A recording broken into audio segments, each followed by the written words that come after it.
Hey guys, welcome back to another episode of In the Kitchen. We are here with Taylor once again and myself, Alonsio. We're here to this place. Yeah. You first can't time tell here? yet, Yeah. and we forgot our A.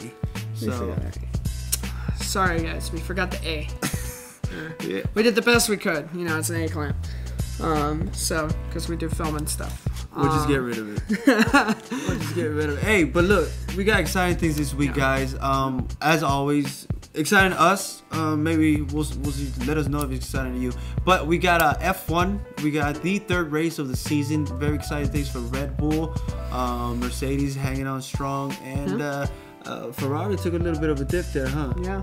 And then on the other side, the playoffs started for the NBA. They sure did. Great stuff all around. Very interesting. We're not going to get into a lot, but there is a lot, and we're just going to talk about a little bit. But let's get started, Taylor. Yeah, so with F1, this weekend was the Chinese Grand Prix over at Shanghai. It's just a tough course for everybody, man. Everybody ran slow on that. Just to run everybody through the standings at the end of the race, or what they stand now as far after the race is Vettel's still up, Hamilton's in second, Bottas is in third, Ricciardo moved up to fourth overall. Mercedes is now after the Chinese Grand Prix.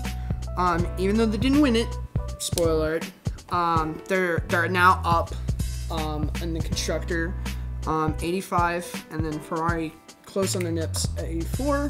And now, because of Red Bull's outstanding performance that we'll soon find out, they're up in third. And speaking about Red Bull, the reason why they're in the picture now is because Ricciardo, Red Bull's poster child, got first. And it was all because of a well-executed safety car from a spin-out early in the race.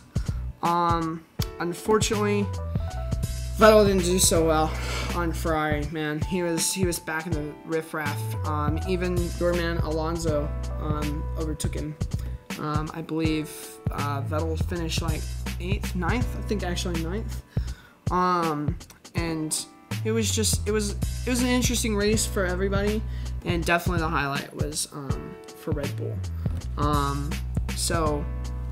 What do you think, man? Like, your guy did a lot of stuff. Your underdog guy did a lot of stuff. Well, Alonso, I mean, I'm telling you, Alonso just only keeps getting better after the third race. I didn't see this third race, but according to the results, and he overtook 6 dudes, and like through the course of the race as well. He just keeps performing well. He's performing almost as good as Hamilton, but just right behind that top 5 spots. Yeah, like it's just. I was even looking at he's the like power the best. rankings. He's like the best of the middle class. Like yeah, he is. He's chipping away at that top 5, but I think he'll get there. Yeah, I think he will too. I think he will too. And I've been saying, I've been wanting to look out for McLaren, and I thought they were doing a lot worse than they actually are. And overall, they're doing well. They're scoring consecutive points. Alonso did well, even though he didn't necessarily score in, say, the top 5 or anything. Like, he did great. What do you think happened with Vettel? Did he just get like comfortable with his 2 first places, or I mean, knew he's still first place right now.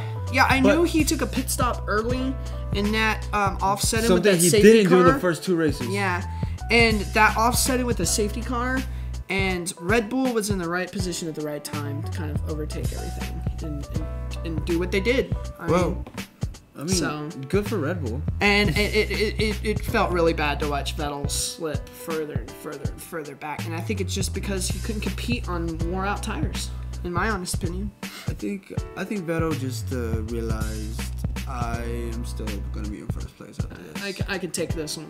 Maybe. I don't know. No. I don't know. We'll see. So, NBA Town. What's going on over there? Look, we there. said... I said a little bit earlier that not that much earlier, but that we're gonna talk about the playoffs. But I want to propose something here. Yeah, I'm getting ready for it. So, Carmelo Anthony had a no trade clause, and yet he still got traded over a letter that OKC and New York just decided to do on their own. And they're like, okay, we're just going to screw this contract up, and we're just going to still trade Carmelo Anthony. And the impossible, well, not the impossible, what I thought was kind of dumb when Indiana traded Paul George. But after what Victor Oladipo has done this season, still getting them to the playoffs, already one win over LeBron. They lost tonight by 3 points only at the Cavs. But, you know, to me, that's a LeBron versus Oladipo thing.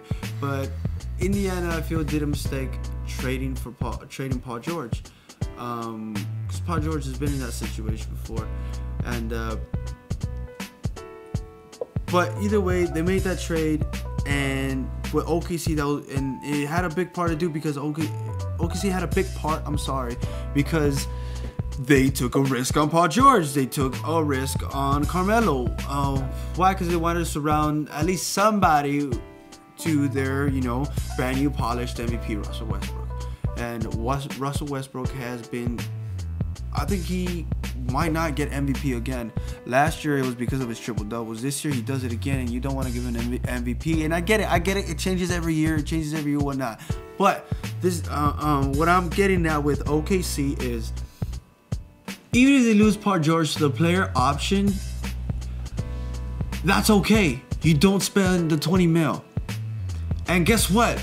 You can maybe make another argument for Carmelo Anthony and trade him away to somebody else. Point is, you can either use those two guys and trade to the San Antonio Spurs for a Kawhi Leonard that, due to multiple reports, if we believe what things are actually going on in the media, which sometimes is a joke, but because I mean, come on.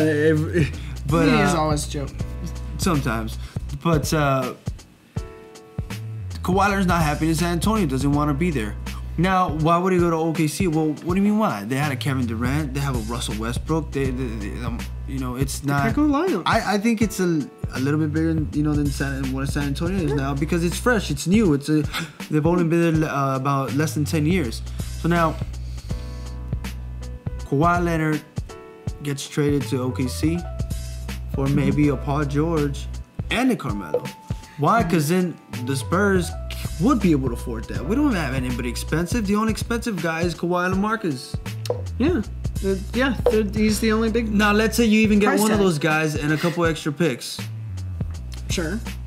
That will be fine too. Why? Because the Spurs, they built through their draft. They've always built through their draft. They got guys right now. If the Spurs, you know, God forbid, if the Spurs right now were to lose their entire starting squad, they have another squad ready to come in. Yeah. You know, developing in another leagues. Now, who will be the next guy that OKC can get to compete? Besides, you know, instead of a Paul George and a Carmelo. Now you got Kawhi. Now you got Russell. Who will be the next guy? LeBron. How do you get LeBron? Because what do you mean how? Free agency, you got the money. The only guy you would be paying now is these two guys. We all know that the cap went up and you can afford to pay 3 guys. Why? Because when you got those 3 guys, you don't need to spend that much on everybody else, on the rest of the team. They got good bench players that are already there for cheap. And I'm pretty sure you will find players volunteering to play with Russell Westbrook, LeBron James, and a Kawhi Leonard. Oh yeah, without a shadow of a doubt. Like, that's dream team, man. It might sound crazy, you know. I heard you oohing when I proposed that, but you know, earlier it sounded absolutely crazy. I'm like, what the heck are you talking about? And no, you explained it to me and like explained the situation where LeBron could come in that equation, and I was like, okay, sure.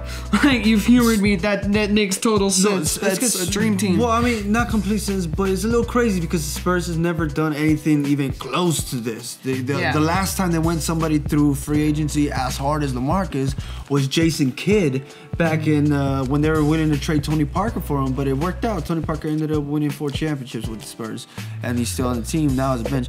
But yes, it would have to depend on the Spurs to take a big risk here, and that's what I think it's time for them to do. It's time for them to take a big risk. You haven't done it in the entire history of the organization, but guess what? maybe this is me as a Spur pressing the panic button, but no, you're still good. You have a great team. You got 47 wins without a Kawhi Leonard, with only one All-Star. And guess what? If you get Paul George, you still have an All-Star, and you still have LaMarcus. And you're only adding to LaMarcus, and you're only adding to what the Spurs way is, which is defense first. So to me, it's just a great deal all around. If Kawhi Leonard doesn't want to be there, get someone who wants to play for a chip. And if things don't work out for OKC, especially past the second round, Paul George, why not go out there?